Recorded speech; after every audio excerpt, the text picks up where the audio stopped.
नमस्कार दर्शकों, मैं हूं केआरपी। आप देखना शुरू कर चुके हो केआरपी राजस्थान। दर्शकों, राजस्थान के 5-6 जगह हनुमान बेनीवाल की महापंचायत होने जा रही है, तो उसमें से एक जगह है डूंगरगढ़। श्री डूंगरगढ़ में आज 9 तारीख को हनुमान बेनीवाल की बहुत बड़ी जनसभा होने वाली है। अभी हम विजुअल आपको दिखा रहे हैं, मेरे पीछे का नजारा कैमरामैन दिखा रहे।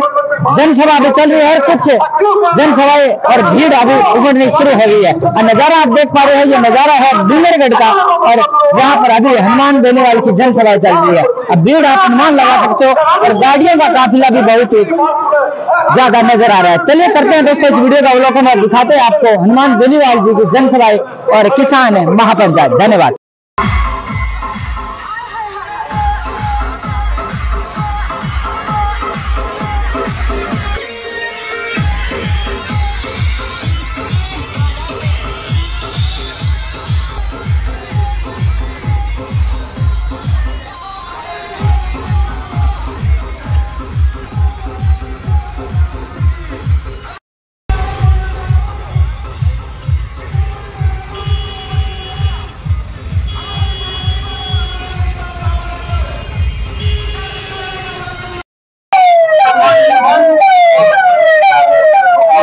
हनुमान जी बेनीवाल पहुंचे थे। आप देख पा रहे हो किस तरह का गाड़ियों का काफिला आपको नजर आ रहा है, और हनुमान जी बेनीवाल भी आपको नजर आ रहे होंगे गाड़ी के ऊपर किस तरह अपने समर्थकों का अभिनंदन और स्वागत और अपने पार्टी का झंडा लेकर किस तरह लहरा रहे हैं। आप देख पा रहे हो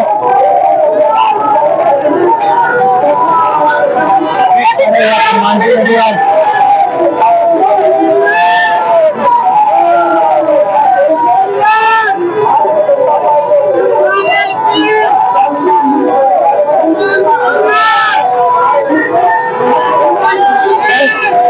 देख पा रहे हनुमान जी बेनीवाल आपको नजर आ रहे होंगे। देख पा रहे हो आप किस तरह हनुमान जी बेनीवाल का काफी।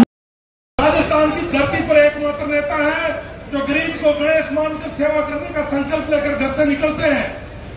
आज से 4 दिन लगातार कल ही धरना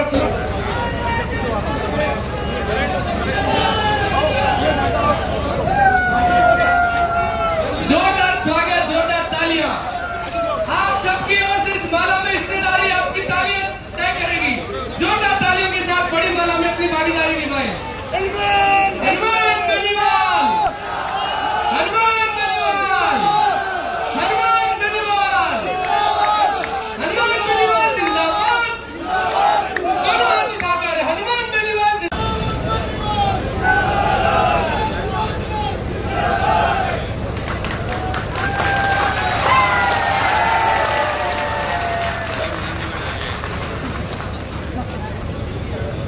श्री डूंगरगढ़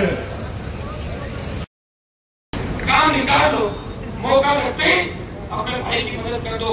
जब मैं तुम सबके लिए अपना जीवन समर्पित। इस बार की रैलियों की एक खासियत है कि बुलावा भेजने के लिए हमारे प्रतिनिधि के रूप में हमारे छोटे भाई और हमारी पार्टी के विधायक और पदाधिकारी आपके बीच आते हैं।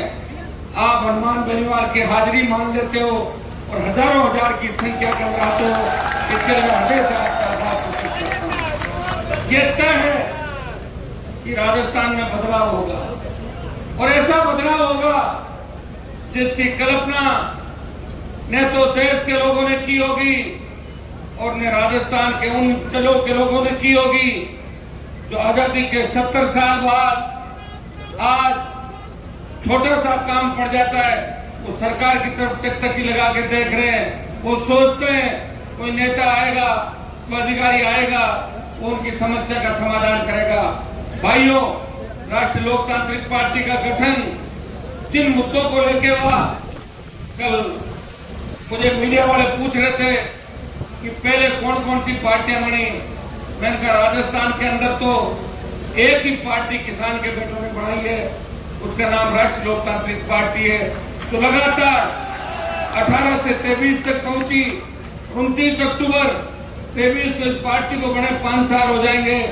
5 साल का जो सफर है वो आपके सहयोग आशीर्वाद से 5 प्रधान, 3 विधायक, 1 सांसद, और राजस्थान में अगर किसी दल को मान्यता मिली, अगर राजस्थान के अंदर 70 साल में वो दल जिसको तैयार करने वाले, जिसको खड़ा करने वाले खून पसीने से इस पौधे को सींच के बजट बनाने वाला आप हो। अगर किसान और जवान का कोई दल है तो राष्ट्रीय लोकतांत्रिक पार्टी है, जो देश की सबसे नई पार्टी है। अगर देश की सबसे नई पार्टी की बात चलती है तो गूगल पे सर्च करोगे तो आपको आरएलपी पार्टी दिखाई देगी। और भाइयों, आरएलपी का ये भी इतिहास है कि देश की सबसे बड़ी नई पार्टी का सांसद लोकसभा के अंदर जाता है और जब देश के किसान को तकलीफ के अंदर देखता है, पंजाब से किसानों का आंदोलन चलता है, हरियाणा के किसान के बेटे उन भाइयों की मदद करते हैं, उत्तर प्रदेश का किसान जब सड़क पे आता है, दिल्ली का किसान सड़क पे आता है, तब ये आवाज आती है कि काश कोई राजस्थान से आए, उस NH8 को जाम करे। तो तमाम किसान नेता हनुमान बेनीवाल से बात करते हैं, अगर वो चाहता तो मंत्री बन सकता था। उसकी पार्टी देश की नई पार्टी है, वो चाहता तो सत्ता का सुख भोग सकता था मोदी अमित शाह के साथ। लेकिन वो कहता है कि मेरे भाई सड़कों पे, मैं मेरे भाइयों की तकलीफ नहीं देख सकता। मोदी की सत्ता छोड़ के सड़क पे अगर 70 दिन कोई संघर्ष करता है, वो नागौर का सांसद है कि राजस्थान का मान और सम्मान पूरे देश के अंदर बढ़ाया। भाइयों, अग्निपथ, मेरे पे लोग ये भी आरोप लगाते हैं कि हनुमान जी के साथ तो नौजवान है, सिर्फ युवा लड़कों की फौज है, युवा ही परिवर्तन करते हैं। हर क्रांति के नायक नौजवान थे, तात्या टोपे, मंगल पांडे से लेके भगत सिंह तक जो क्रांति के हीरो थे वो नौजवान थे। उनकी उम्र बहुत कम थी। नौजवानों ने जब जब चाहा देश के अंदर परिवर्तन किया, नौजवानों ने जब जब चाहा प्रदेशों में परिवर्तन किए। आसाम के अंदर एक बार नौजवानों ने बहुत बड़ा आंदोलन किया और मुख्यमंत्री से लगा के सारे मंत्री और विधायक उस पार्टी के बड़े। नौजवानों की एक पार्टी आसाम के अंदर बड़ी थी। भाइयों, मैं विश्वास दिलाता हूँ कि आज आप उस मोड़ पे खड़े हो जहाँ सत्ता आपका इंतजार कर रही है। ये बहुत बड़ा राजस्थान है। डूंगरपुर के अंदर बैठे आदमी को पता नहीं कि गंगानगर में क्या हो रहा है। धौलपुर चंबल के बीड़ के अंदर बैठे उस किसान को पता नहीं कि जैसलमेर बाड़मेर के अंदर क्या हो रहा है। मैंने पूरे राजस्थान के अंदर संघर्ष प्रयास किया और पिछले 20-25 साल के अंदर रेतीले धोरों से लेके चंबल के बीड़, डूंगरपुर के आदिवासी अंचलों से लेके गंगानगर हनुमानगढ़ तक पानी की मांग करे किसानों के साथ हर आंदोलन मोर्चे पे खड़ा रहा। चाहे राजस्थान की विधानसभा के अंदर रहा, हमेशा किसान जवान के लिए। मुझे रोज आप देखते थे एक व्यक्ति लड़ता था, वो वसुंधरा से लड़ रहा था, वो गहलोत से लड़ रहा था, वो किसान विरोधी सामंती ताकतों से लड़ रहा था, वो अपराधियों से लड़ रहा था। सत्ता को ठोकर मार के, मंत्री पद को ठोकर मार के, संतरी बढ़ के अगर 20 साल किसी ने सेवा की, नागौर के शासन ने सेवा की। और दिल्ली जाने के बाद जब किसान की बात आई और सेना को ठेके पे दिया, तब देश का एकमात्र सांसद जिसके मन में पीड़ा थी, मैं उस कौम से आता हूँ जिस कौम का इतिहास बहुत बड़ा है, जिस कौम ने इतिहास लिखा, जिस कौम के इतिहास जिस कौम के संघर्षों से अटा पड़ा है। अफगानिस्तान से लेके गंगा के तट तक जिस कौम का बोलबाला था। अगर हमारे भाइयों को आप सेना में जाने से रोकोगे, मोदी जी, मैं इसका विरोध करूंगा। लोकसभा के अंदर सेना को ठेके का अगर विरोध किसी ने किया तो झंडे के साथ राष्ट्रीय लोकतांत्रिक पार्टी के सांसद ने किया। और जोधपुर में 2 लाख जवानों की रैली करके ये संदेश दिया, प्रधानमंत्री जी, पहले भी 3 कृषि बिल आपने वापिस लिए थे, वापिस आपको अग्निपथ लेना होगा। ये नौजवानों की हुंकार है, ये नौजवानों की ललकार है। मैं विश्वास दिलाता हूँ इसके बाद अग्निपथ को लेकर भी बड़ा आंदोलन राजस्थान में करेंगे। हरियाणा, यूपी, दिल्ली को मिला के फिर दिल्ली की ओर कूच करेंगे। फिर अग्निपथ को सरकार को वापस लेना पड़ेगा। अभी दिल्ली का पहलवान, दिल्ली की हमारी किसान की बेटियां जब जंतर मंतर के अंदर बैठी अपने लिए न्याय की गुहार लगा रही थी, उत्तर प्रदेश के बाहुबली सांसद जो भारतीय जनता पार्टी को कितना डोनेट करते होंगे, मुझे लगता है कि बहुत बड़ा व्यक्ति होगा।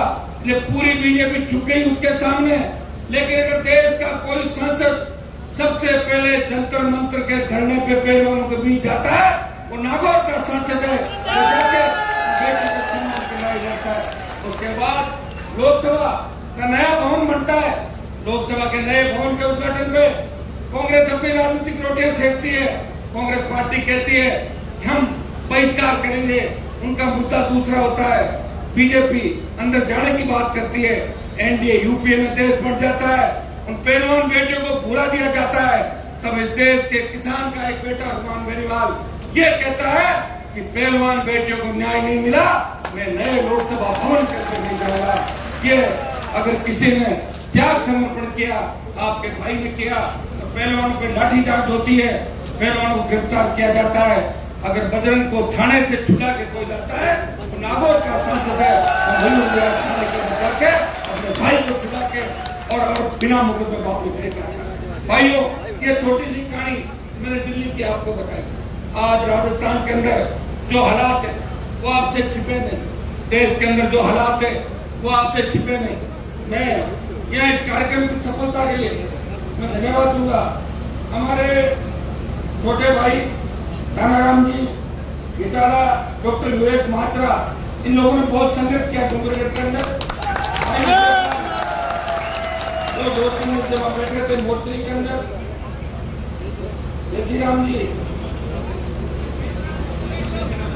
जी गोदारा, तुलसीराम जी गोदारा, लक्ष्मण जी खिलेरी सरपंच साहब, प्रभु जी गोदारा सरपंच साहब, रामूराम जी फूकर, शेर सिंह जी भाटी, सुनील बिश्नोई, सुखदेव बिश्नू, जावेद कामखानी, तुलसीराम जूडी, सोहनलाल लोहार, श्रवण जी सारस्वत, देवीलाल जी पूर्व सरपंच, धनाराम जी फौजी चेराम, हमारी पार्टी के राष्ट्रीय महासचिव भाई मनीष चौधरी और फ्यूचर के विधायक छोटे भाई नारायण बेनीवाल, पार्टी के प्रदेश अध्यक्ष और गोपालगढ़ विधायक पुखराज जी गर्ग, जितने हमारे प्रधान बैठे हुए हैं, लाल सिंह जी मूंड अभी ताजा चुनाव लड़े सरदार शहर के अंदर, जिन्होंने भारतीय जनता पार्टी और कांग्रेस का दिमाग ठीक कर दिया था। सीताराम जी बैठे बगल में, चौधरी साहब बैठे उधर हमारे ताऊ जी, और तमाम ये हमारे सारे प्रवक्ता, पार्टी के सारे पदाधिकारी, सम्मानित मंच और हजारों की तादाद में उपस्थित मौजूद बुजुर्गों, नौजवान साथियों, मेरे भाइयों, आज राजस्थान उस मोड़ पर खड़ा है। आप देखिए मुख्यमंत्री जी का बयान, देखिए किस तरह बयान करें मुख्यमंत्री, और दिल्ली वालों को देखिए जो भी उनके खिलाफ बोलता है उसको सीबीआई का डर दिखा देते हैं, ईडी का डर दिखा के तो नेता का मुंह बंद कर देते हैं। ये तो लोकतंत्र खतरे में है, लोकतंत्र की हत्या हो रही है हिंदुस्तान के अंदर, लोगों को बोलने का अधिकार नहीं। अगर आम आदमी बोलना चाहता है तो राजस्थान की सरकार भी उसे तंग करती है और दिल्ली की सरकार भी तंग करती है। कांग्रेस की जब सरकार बनी थी राजस्थान के अंदर, तब ये बात चली थी कि किसानों का कर्जा माफ होगा। राहुल गांधी ने कहा था 1, 2, 3, 4, 5, 8, 9, 10 दिन में संपूर्ण कर्जा माफ। किसी ने पर्ची पकड़ाई, राहुल गांधी ने बोल दी 10 दिन में कर्जा कैसे माफ होगा, बताओ मुझे। और कर्ज माफ के लिए अगर बीजेपी के लोग कांग्रेस पर आरोप लगा रहे हैं, वो झूठे हैं, वो भी चाहे तो कांग्रेस बीजेपी दोनों मिलकर, स्टेट और दिल्ली मिलकर देश के किसानों का कर्जा माफ कर सकती है। कर्जा माफी के आंदोलन को अगर हवा किसी ने दी तो नागौर के अंदर जब हमने हुंकार भरी थी और मध्य प्रदेश, मंदसौर और उन इलाकों में किसानों ने कर्ज माफी का आंदोलन को लेकर सीने पे गोलियां खाई और पूरे देश में कर्ज माफी का आंदोलन को हवा मिली थी। भाइयों, कर्जा माफ पहली आवश्यकता है। सरकार रात कैंप लगा रही है और बातें कर रही है, और प्रधानमंत्री जी तो लग रहा है किसानों के इतने विरोधी हो गए, उन्हें किसान नाम से नफरत हो गई। इसलिए प्रधानमंत्री को और उनकी पार्टी को चाहिए कि वोट लेने के लिए खाली ईडी, सीबीआई के अलावा किसान जवान की जो मौलिक समस्या है, जो मूलभूत समस्या है, उनका समाधान करे। किसान का कर्जा राजस्थान के अंदर संपूर्ण कर्जा माफ हो, देश के किसान का कर्जा माफ हो। भाइयों, ये 4 सालों के अंदर कर्ज नहीं चुकाने के कारण 19,422 किसानों की जमीन कुड़क कर ली सरकारों ने। इससे ज्यादा क्या बात होगी, आप बताएं मुझे। आज हालात बद से बदतर होते जा रहे। हमारे किसानों के बेटे जीतते तो समाज के नाम से और किसान के नाम से। कोई अशोक गहलोत को पॉलिटिकल पापा कहता है, कोई वसुंधरा को अपनी मम्मी कहता है और वोट आपसे लेता है। उन लोगों का भी हमें ध्यान रखना होगा। हमें ऐसे लोगों को जिताना एक आप लोग क्या दयालु बहुत हो, आपको दया आ जाती है, लेकिन दया एक बार ही करो, दोबारा नहीं। अगर कोई कपड़े फटा और सड़क पे घूम रहा है तो उसको एक बार अच्छे कपड़े बना दो और एक बार सिखा दो, और फिर भी वो नहीं मांगता है, उसको घर बिठा दो, दूसरे को मौका दो। ऐसे तो जीवन निकल जाएगा। कैसे काम? डूंगरगढ़ के अंदर मैं भाषण दे रहा हूँ, वहाँ वीर तेजा जी के भक्तों की, दशनाथ जी के भक्तों की, राम साहब पीर भैरू जी के भक्तों की, तमाम जो हमारे बीगाजी महाराज के भक्तों की कितनी बड़ी संख्या है। हाँ, ये सही है कि पिछली बार भी आपने कांग्रेस भाजपा को हरा दिया था, लेकिन जिताया किसको? जिसको जिताया क्या वो काम करने में कामयाब रहा? जिस पुल से, जिस रेलवे ट्रैक से मैं आया हूँ, 15 मिनट 20 मिनट तो मेरी गाड़ी फंसी रही। अगर कोई एम्बुलेंस आए उसमें गंभीर मरीज हो, मुझे लग रहा है उसे ऊपर ही जाना होगा, इस ट्रैफिक के अंदर वो गुजर नहीं सकता। इस रेलवे के आरोपी का निर्माण अगर 4 साल में आपका विधायक ने करा चुका और वो अशोक गहलोत की गोद में बैठा हुआ है, मुझे तो अचंभा होता आपके एमएलए का। एक बार तो जब सरकार गिर रही थी तब हल्ला हुआ था कि मैया जी कहाँ गए, बोले पायलट के साथ गए, और शाम को हल्ला हुआ कि पायलट के बाड़े से निकल के गहलोत के चले। कितनी स्पीड से भागे होंगे देखो आप, गजब की फुर्ती दिखाई दिन शाम। और काश ऐसी फुर्ती वो डूंगरगढ़ के विकास के अंदर दिखाते। मैं तो सत्ता के खिलाफ हूँ, मोदी भी मेरे नाराज है, गहलोत नाराज, वसुंधरा मुझे देखना नहीं चाहती, फिर भी खिमचर के अंदर आप जाके देखिए, शायद खिमचर विधानसभा क्षेत्र के अंदर 7-8 तो कॉलेज सरकार ने घर से खोल दिए थे, हमारे पूर्ववर्ती सरकार ने खोले, अब की सरकार ने 5 खोल दिए। और अब वहां झगड़ा सड़कों का नहीं है, नागौर, खीमसर, मेड़ता और इन इलाकों में झगड़ा यह है कि सड़क 375 में 5.5 मीटर बना, ये झगड़ा चालू हो गया। 375 का झगड़ा ही समाप्त हो गया। और मुझे लग रहा है बीकानेर में तो जहाँ कोलाइट के अंदर 14 को प्रभु जी और रैली कर रहे हैं, वहां तो अभी भी ऐसे गांव होंगे जो सड़क मार्ग से नहीं जुड़े। मैंने राजस्थान को नापा है, जगह जगह बहुत से इलाके ऐसे हैं जहाँ के जनप्रतिनिधि सुस्त और कमजोर है, उन इलाकों में विकास नहीं हो रहा है। डूंगरगढ़ प्यासा है, डूंगरगढ़ की धरती पानी मांग रही है, वो पीने का पानी यहाँ का आम आदमी मांग रहा है, और सिंचाई का पानी यहाँ के लोग मांग रहे हैं। अगर हमारे नेताओं की सोच ठीक होती, 60 साल पहले इंदिरा गांधी नहर सहित हरियाणा से जो नहरें आती है, अगर राजस्थान के अंदर उन नहरों से सिटी सेंटर बढ़ा दिया जाता तो हमारे बच्चे भी इंग्लैंड, अमेरिका, जर्मनी के अंदर पढ़ते। लेकिन नेताओं की सोच अच्छी नहीं थी, उनकी सोच थी कि मैं, मेरा बेटा, मेरे बेटे की बहू और मेरा भतीजा या मेरा भांजा इससे आगे नहीं बढ़े, और आपको विकास के अंदर पीछे धकेल दिया। मैं धन्यवाद दूंगा नौजवानों का। क्या महाराष्ट्र गए, गुजरात गए, मद्रास गए, बेंगलोर गए, हैदराबाद गए, आपने वहां पे समाज का मान सम्मान बढ़ाया और यहाँ से हजारों हजार बच्चों को वहां रोजगार दिया। उसी के परिणाम है कि आज हमारा समाज, शेड्यूल कास्ट के हमारे भाई, ओबीसी के दूसरे भाई धीरे धीरे आगे बढ़ रहे हैं। अगर हमारे नेताओं की सोच ठीक होती तो हम 50 साल पहले आगे चले जाते। आज अगर हम आगे आए तो इसमें सोशल मीडिया का बहुत बड़ा योगदान है। दुरुपयोग भी है, चीज का दुरुपयोग होगा, दुरुपयोग भी होगा। गलत तरीके से सोचे तो कोई सही बात सोचता है उसका उपयोग है, और गलत बात चाकू है, सब्जी काटने काम आता है और किसी को मौत के घाट में उतार देता है। तो सही सोचे, अगर सही सोच के साथ अपन चले तो जो क्रांति आई इस देश के अंदर वो पिछले 8-10 साल के अंदर ही आई है। जब मोबाइल नेटवर्क आया 15 साल में, सोशल मीडिया आया, इंस्टा और आपके दूसरे ट्विटर आया, इससे आप एक दूसरे को जानने लगे। आज हनुमान बेनीवाल डूंगरगढ़ के अंदर सभा को संबोधित कर रहा है, पूरा देश देख रहा है, पूरा विश्व देख रहा है। इस क्रांति जो आई है ये बहुत कम समय के अंदर आई है। मैं भाइयों एक बात आपको और कहना चाहूंगा, विशेषकर नौजवानों को, कि नशे की प्रवृत्ति से राजस्थान और देश का नौजवान खात्मे के कगार पे। सबसे ज्यादा भोले भाले हमारे किसान के बेटे, वो किसी के झांसे में आ जाते।